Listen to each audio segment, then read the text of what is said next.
அப்போது இந்த பாட்டெலாம் கேட்போம். காலையிலே எழுந்தவுடன் பல்ல தொல்லைக்கு முகத்தை கழுவி பஸ் ஸ்டாப்பில் அடிக்குதுங்க டாவே டாவு அடிச்சு அடிச்சு வயசு பசங்க சாவே.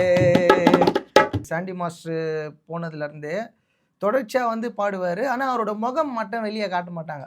சரி, இவர் தான் பாடினாரு அப்படின்றது வந்து வெளியே தெரியணும் அப்படின்னு நாங்களாம் ரொம்ப ஃபீல் பண்ணியிருக்கோம். இவரெல்லாம் எங்கேயா இருக்க வேண்டிய ஆள், இவர் ஏன் இந்த மாதிரி இருக்கிறாரு? எங்களுக்கெல்லாம் ஒரு சூப்பர் ஹீரோ மாதிரி வினோத் அண்ணன். அப்பதான் வந்து எங்களுக்கு இன்ட்ரோடியூஸ் பண்ணி வைக்கிறாரு. தம்பி இவங்க தான்ப்பா அண்ணி. என்னண்ணா சொல்றீங்க? ஆச்சரியமா ஆயிடுச்சு எனக்கு. எப்போ நான் நடந்தது இதெல்லாம் எனக்கு தெரியவே தெரியாதுண்ணா.